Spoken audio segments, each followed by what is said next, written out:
Baik, Assalamualaikum warahmatullahi wabarakatuh. Sebelumnya, terima kasih atas tempat dan waktu yang telah diberikan. Kami dari kelompok 1 akan memaparkan materi serta hasil diskusi kami mengenai Apple dari garasi ke puncak dunia sampai perjalanan inspiratif dan inovatif.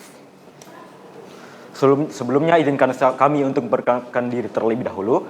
Perkenalkan, nama saya Dirga Yudhistira. Saya Muhammad Nur Imam. Saya Miftahul Falhaska. Saya Ricky Aldiansyah. Saya Muhammad Ali. Saya Azhar Zaid.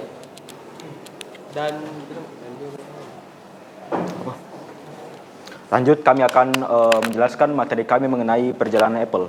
Jadi, lanjut ke pendahuluan. Selamat datang di presentasi kami mengenai Apple. Kita akan menjelajahi perjalanan inspiratif dan inovatif dari sebuah perusahaan yang dimulai dari garasi hingga menjadi raksasa teknologi dunia.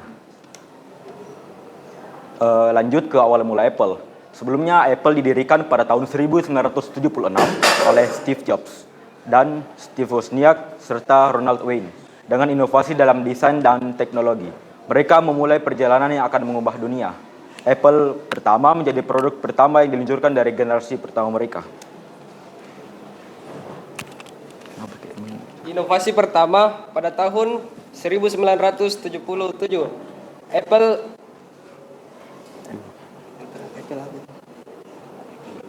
Apple kedua diperkenalkan sebagai komputer pribadi pertama yang sukses secara komersial dengan warna grafis dan kemudahan penggunaan. Produk ini membuka jalan bagi revolusi komputer di rumah.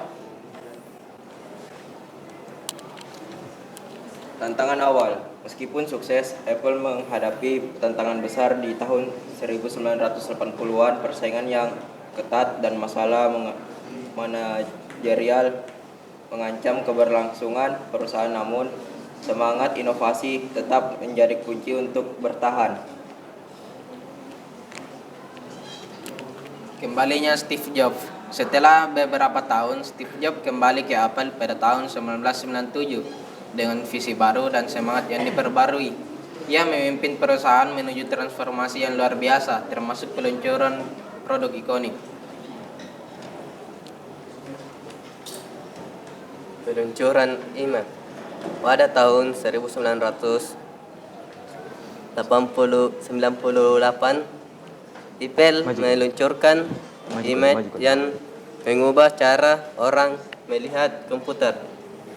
Dengan desain yang menarik dan inovatif, iMac menjadi simbol dari kebangkitan Apple di pasar teknologi.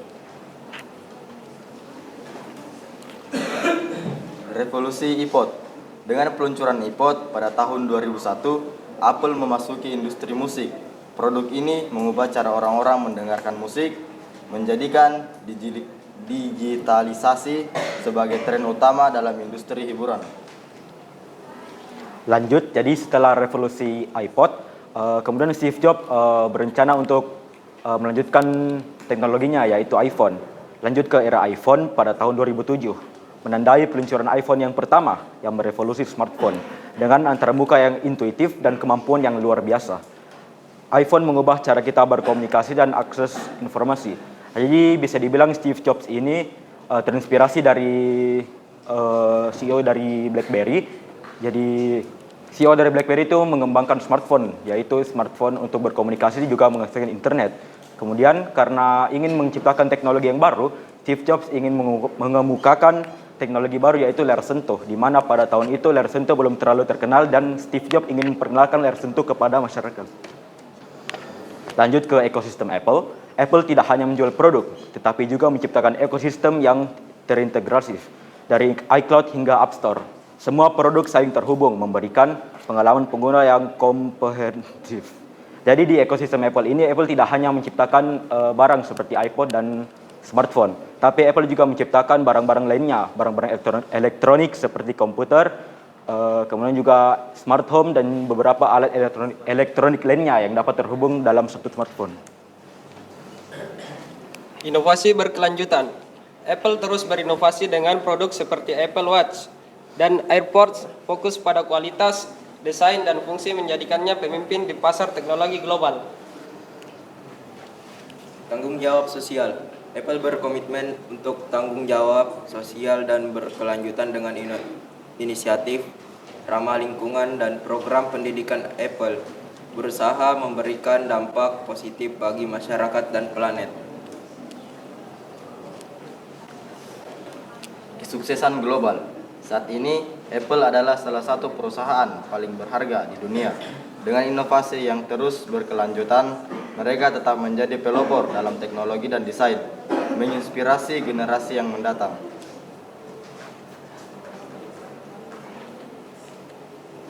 Kepemimpinan visioner. Kepemimpinan Stephen Jobs dan Tim Cook menentukan bahwa visi dan strategi yang tepat pada mengubah dunia. Mereka membuktikan bahwa dengan kreativitas dan ketentuan dan ada yang mungkin tidak mungkin. Masa depan Apple. Dengan fokus pada kecerdasan buatan dan teknologi baru, masa depan Apple terlihat cerah. Perusahaan ini terus berupaya untuk menghadirkan inovasi yang akan mengubah cara kita hidup dan bekerja. Baik, kesimpulan dari materi yang telah kami bawakan, kami dapat menyimpulkan bahwa perjalanan Apple dari garasi ke puncak dunia adalah bukti bahwa inovasi dan ketekunan dapat mengubah dunia. Mari kita terus terinspirasi oleh kisah ini dan berkontribusi pada inovasi di bidang kita masing-masing. Baik, itu saja yang dapat kami sampaikan. Sebelumnya saya ingin mengucapkan terima kasih kepada teman-teman sekalian atas perhatiannya. Bila ada kesalahan kata mohon dimaafkan. Assalamualaikum warahmatullahi wabarakatuh.